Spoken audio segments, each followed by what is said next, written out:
He was a close friend of the McCanns, was with them on the night Madeleine disappeared, and his name appeared in leaked documents. But why does almost no one talk about David Payne? And why was his role in the case never fully investigated? Today, we're going to reveal everything you were never told about one of the most mysterious names in this case. The disappearance of Madeleine McCann remains one of the world's greatest unsolved mysteries. Millions of people have followed every twist and turn of the case, every theory raised, every suspect pointed out. But amidst so much speculation, there is one name that has always been there, and at the same time, has never been fully investigated: David Payne. He wasn't just an acquaintance of the McCanns. He was one of the couple's closest friends and was with them on the fateful trip to Portugal.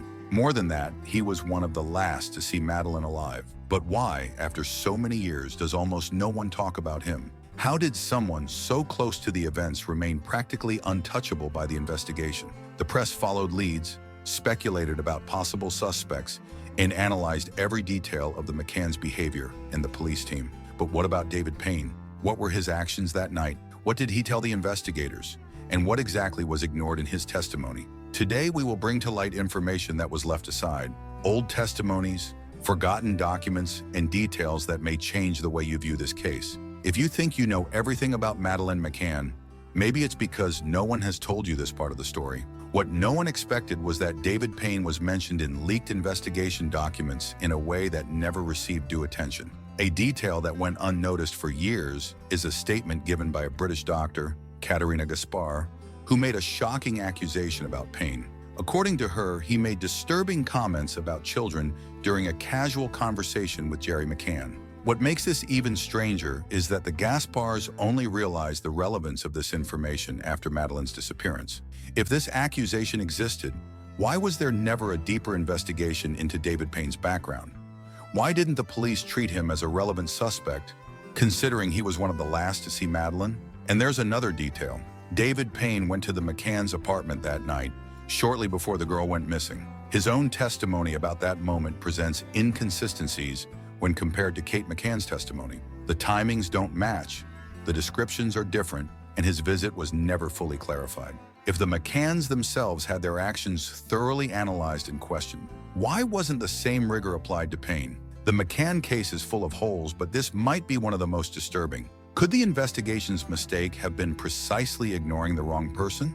The police made a series of crucial failures in the early moments of the investigation. This is already a widely debated fact, but what few people discuss is how these failures favored some people and left others exposed. David Payne was there.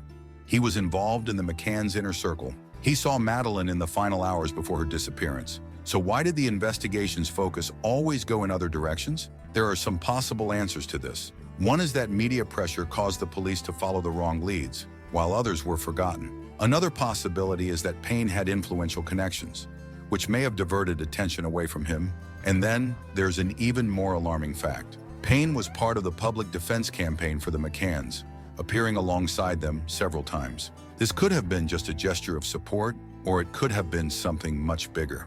The reality is that there are inconsistencies in his testimony that were never clarified. Small details that seem insignificant, but when put together, form a strange pattern. If David Payne was indeed not involved in Madeleine's disappearance, why was there never a more in-depth investigation into him? And if, amidst so many assumptions and false leads, the investigation's fatal error was precisely letting the wrong person slip through, what you're about to see could completely change the way you view this case. The night Madeleine McCann disappeared was chaotic. Amid comings and goings, dinners at the resort's restaurant, and an apparently normal holiday atmosphere, there was a piece in this story that always seemed out of place. David Payne. He was a doctor, a close friend of the McCanns, and was on the trip with his wife and daughter. He was part of the group of friends who dined at the famous Tapas 7, where Jerry and Kate McCann took turns checking on the children sleeping in the apartments.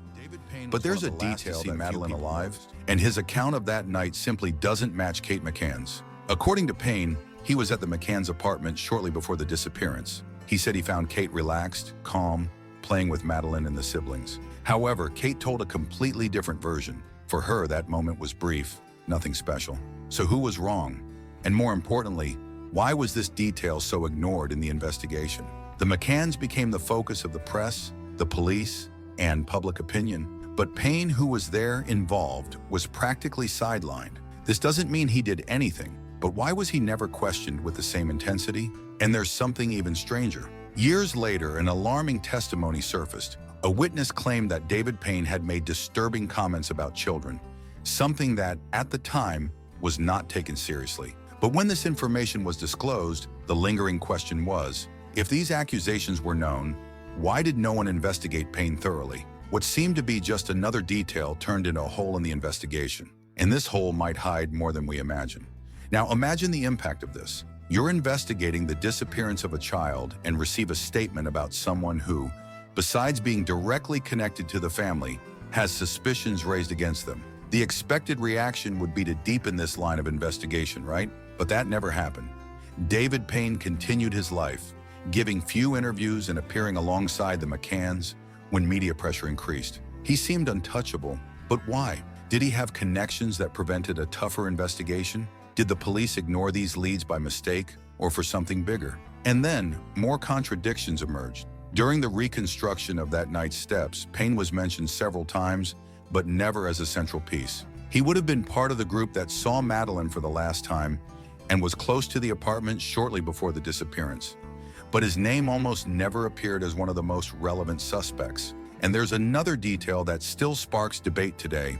Kate McCann said that when she entered the room and realized Madeleine had disappeared, she immediately felt that someone had taken her. This phrase, said in the heat of the moment, raised doubts. How could she be so sure it wasn't just a simple disappearance? Payne, who was in the apartment shortly before, might have noticed something strange. If we consider that Payne had access to the group, to the children, and that his name appears in leaked documents with concerning reports, the question that remains is, did the investigation waste too much time looking in the wrong place? What seemed to be just another friend of the McCanns might have been a key piece. But if that's true, why was David Payne's story never fully told? The revelation that David Payne was with the McCanns moments before Madeleine's disappearance would already be enough to raise suspicions. But what came next made everything even stranger. Among the leaked documents, there were reports that came from a nanny who worked at the resort. In her testimony, she mentioned unusual behavior from Payne around the children, something that made her uncomfortable.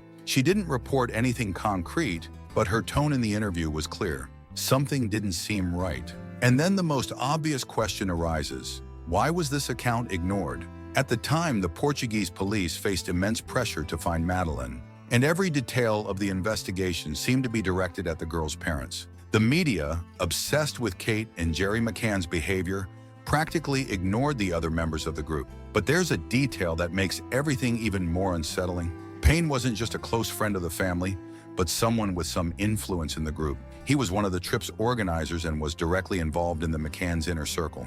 This means he knew the children's routine, the schedules, and importantly, the resort's security flaws. If these testimonies were already uncomfortable enough, an even more concerning issue stands out: the silence surrounding Payne. While the McCanns had their lives turned upside down, with thorough investigations and extensive interrogations, Payne practically went unscathed. No formal accusations, no newspaper headlines pointing to him as a key piece in the case. The question that remains is, why? What was it about him that made the suspicions simply evaporate? And then a stranger detail emerges, a comment made by Payne that only came to light years later and completely changed the perception of him. Years after Madeleine's disappearance, a new testimony surfaced, bringing more questions than answers. A woman whose name was kept confidential claimed to have witnessed a strange conversation between David Payne and Jerry McCann. She described the tone as casual, almost relaxed, but said the content of the conversation left her deeply uncomfortable. What exactly was said was never disclosed in detail, but reports suggest that Payne made a disturbing comment, something you wouldn't expect to hear in such a delicate situation.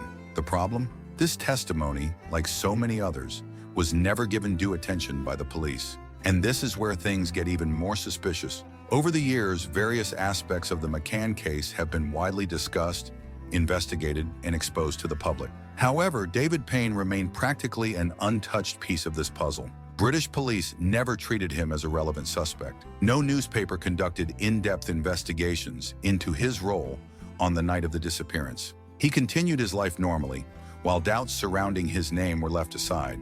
But does that mean he really had nothing to hide? Or did the excessive focus on the McCanns end up protecting other people who might have known more than they said? If there's a missing piece in this mystery, perhaps it lies precisely in the details that were ignored.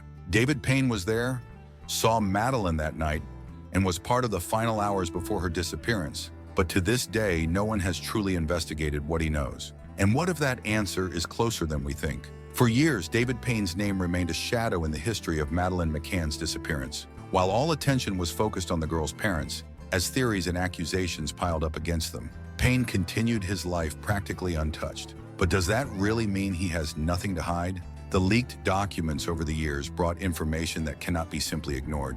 The nanny's testimony, the uncomfortable reports about his behavior, and the witnesses who mentioned his proximity to Madeleine on the night of the disappearance are elements that, in any other investigation, would have required a closer look. So why was Payne never treated as a key piece? The answer might lie in what was at stake at the time. The McCann case became a global scandal, attracting a level of media coverage rarely seen. The pressure to find a culprit quickly was enormous, and the Portuguese police, with no time for errors, focused on the McCanns as the main suspects. The media also contributed to this diversion.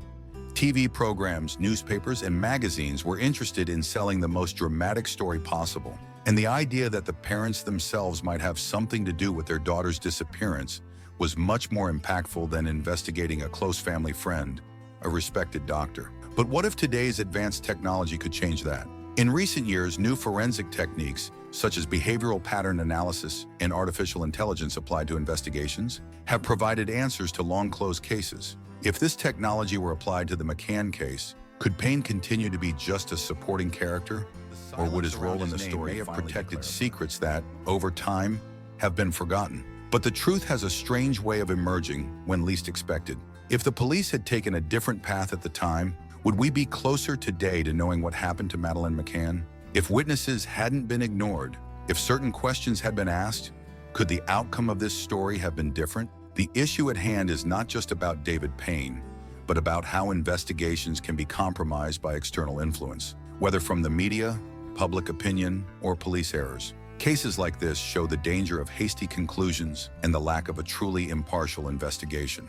Looking at everything presented, it's impossible not to wonder, what if a simple mistake in the investigation's focus cost us the chance to find answers? What if Payne knew something that could have helped solve this case but was never pressured to speak? If there's one thing this story teaches, it's that some truths remain hidden, not because they can't be discovered, but because no one looked at them the right way. And perhaps, amidst all this, the biggest mistake was assuming that all the right questions had already been asked. Is there still time to correct this mistake? Will we one day discover what really happened that night? If there's one thing this case makes clear, it's that some questions were never truly answered. The police focused in certain directions, while other leads were left aside. And amidst all this, David Payne continued to be just a name that appeared in reports, but without ever being thoroughly investigated. Was this a mistake, or was it convenient for someone? Regardless of what really happened that night, one thing is certain. The more time passes, the harder it becomes to find answers. But that doesn't mean the truth disappears. Often it remains buried in forgotten details, waiting for someone to look at them differently. And what if I told you there's another aspect of this case that few people noticed? A detail that could completely change the way we understand this story? If you want to understand this better, click now on the video on the screen. If you stayed with me until here, comment. I want to know the truth in the comments so I know you followed to the end. And of course, subscribe to the channel to keep following the mysteries that no one talks about.